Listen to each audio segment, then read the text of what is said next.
The story kicks off by introducing us to a man named Jang-Boo who works at a CCTV control center.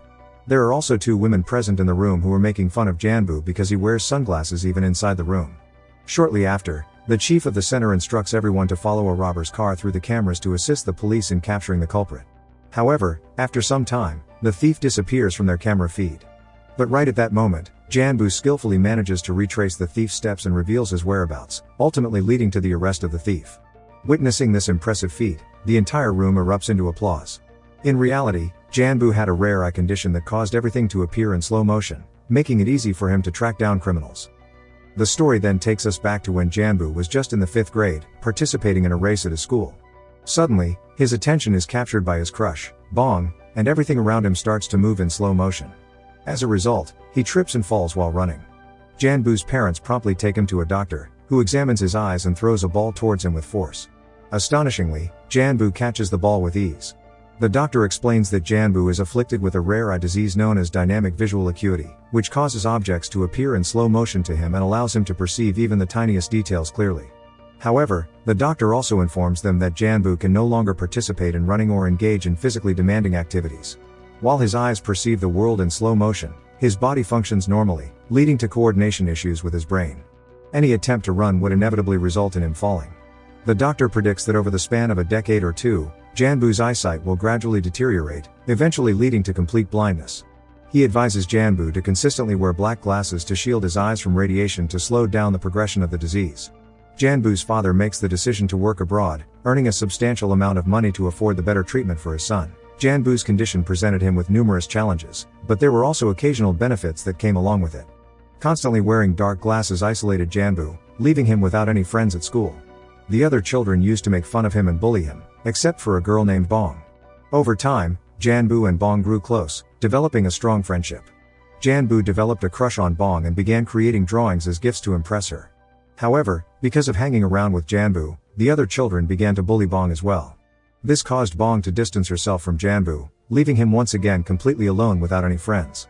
Feeling heartbroken, Jang-Boo wished for his eyesight to deteriorate completely, and as a result, he started watching a lot of TV. However, watching TV excessively sparked his interest in movies and web series, and he learned various social skills by observing the actors. Unfortunately, Jang-Boo couldn't practice those skills outside because he had no friends, and his father was often away from home, even missing vacations in order to save money on flights. As a result, Jang-Boo spent most of his time alone in his room, engrossed in watching dramas on TV. As time passes, Jang-Boo turns 20 years old. One day, he receives news that his father had an accident while at work and has passed away. This incident shatters Jang-Boo completely, and he visits his doctor, who happens to be the closest person in his life. The doctor advises Jang-Boo that now that he has grown up, he should take responsibility for himself, leave the house, find a job, and support his family. It was because of that advice Jang-Boo had joined the CCTV control center.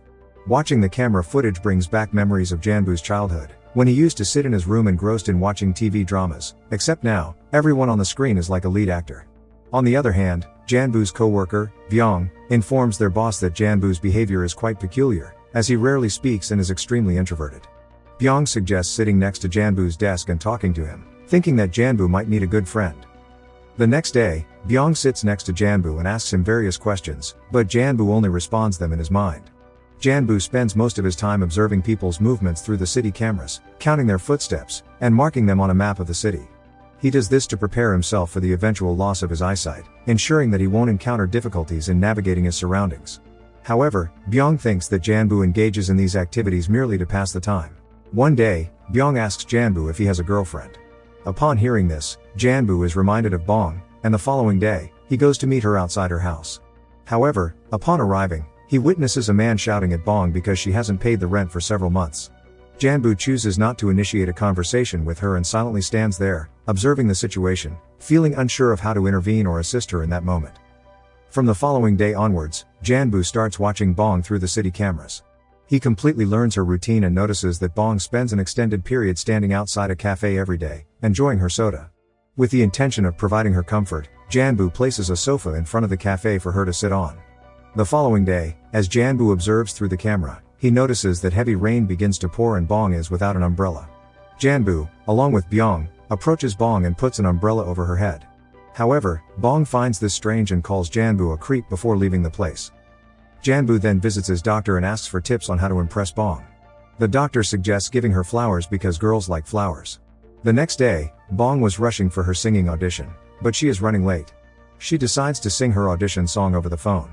Her sweet voice captivates the attention of everyone present, including Jang-Boo, who stands behind her with a bouquet of flowers.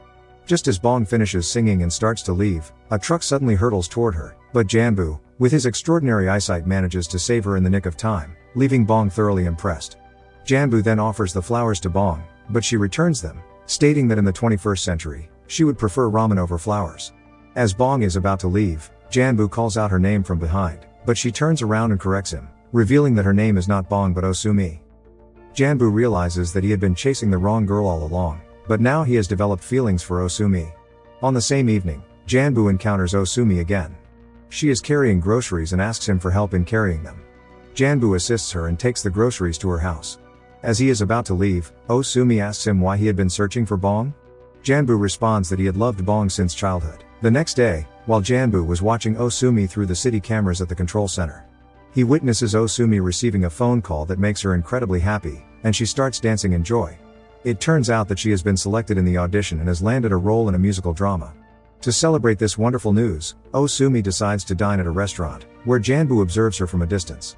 Suddenly, Soo-Mi notices him and invites him over, giving him her musical notes to practice her lines. Jang-Boo admires her talent and then proceeds to showcase his own unique abilities by effortlessly catching spoons tossed towards him, accurately reading the numbers written on each spoon. Next day, Jang-Boo's co-worker, Byung, observes Jang-Boo counting his steps and memorizing the route to Soo-Mi's house through the city cameras. Byung realizes that even with his eyes closed, Jang-Boo wants to remember the way to Soo-Mi's house. The following night, as Jang-Boo is seated near Soo-Mi's house, she arrives and joins him. They take a walk together, eventually ending up outside the very same cafe where Soo-Mi used to sit and enjoy her soda. Soo-Mi reveals to Jang-Boo that she has a crush on the owner of the cafe and he also owns a car. Upon hearing this, Jang-Boo gets jealous at cafe's owner. The next day, Jang-Boo asks everyone in the office if they happen to own a car, but to his disappointment, no one does. On the flip side, the landlord returns and confronts Soo-Mi, demanding rent and yelling at her. At that very moment, Jang-Boo and his colleague arrive and come to Soo-Mi's rescue, leaving a strong impression on her. The next day, Soo-Mi expresses her gratitude to Jang-Boo through the city camera, and they begin to develop a good friendship. One day, they visit a park together, and Jang-Boo asks Soo-Mi where she would go if she had a car. She responds by saying she would go to the beach every day. Jang-Boo decides to befriend a bus driver who happens to have a passion for playing baseball. He joins him playing baseball together at night. Jang-Boo confesses the driver about his crush, whom he wants to take her to the beach using his bus. The bus driver agrees, and the next day, the three of them set off for the beach. However, at a checkpoint, they are informed that the bus is only permitted for local travel and cannot enter another city. Disappointed, they have to return home without seeing the beach. Despite this setback, Soo-Mi is impressed by Jang-Boo's efforts, and her fondness for him begins to grow. The following day, Jang-Boo is at the office when the boss informs everyone that several girls have gone missing in the city. He orders them to stay on high alert and pay close attention to the monitors. Just then, Jang-Boo notices that Soo-Mi suddenly disappears from the camera feed. Worried, he immediately rushes to the location where she vanished. Upon reaching the location, Soo-Mi appears in front of him, revealing it was all a prank. She planned this because she wanted to meet him and confess her love to him. Then they share a kiss, and afterward, Soo-Mi invites Jang-Boo to her house. However, upon reaching home, she finds landlord causing a ruckus with other people due to unpaid rent. Jang-Boo wants to help Soo-Mi, but suddenly his vision goes dark temporarily. After the landlord leaves the house, Jang-Boo notices the drawings in Soo-Mi's house that he had gifted to Bong in childhood. Soo-Mi confesses that she is indeed Bong and explains that she lied because she didn't want Jang-Boo to see her in that condition. The next day, Jang-Boo visits the doctor who informs him that his eye condition is progressively worsening, and soon he will completely lose his vision. On the flip side, Bong finds herself in extreme distress due to mounting debts, prompting her to sell all her belongings in an effort to repay them. At the location of Bong, a car constantly circles around, which is observed by city cameras. When Jang-Boo realizes both Bong and the car have disappeared from the camera feeds, he sets off on his bicycle to save her. However, during the journey, Jang-Boo succumbs to total blindness, yet somehow manages to locate Bong. Witnessing Jang-Boo's arrival, the kidnapper releases Bong and flees. Afterwards, the police arrive at the scene, taking Bong with them as a witness. Jang-Boo is now completely left alone with his blind eyes in the middle of the road. Shortly after, his colleague Byung arrives. Holding Byung's hands, Jang-Boo breaks down in tears as he is now completely blind.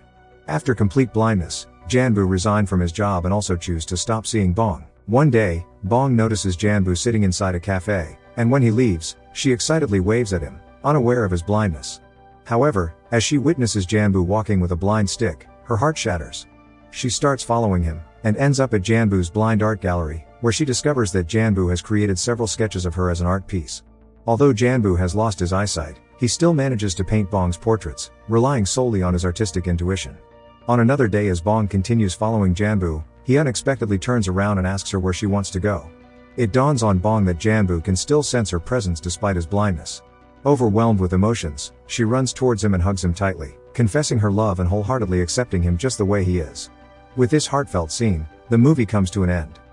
The IMDb rating of this movie is 6.3 and I think it's perfect. Hope you enjoyed the explanation. See you in the next video. Till then, take care and goodbye.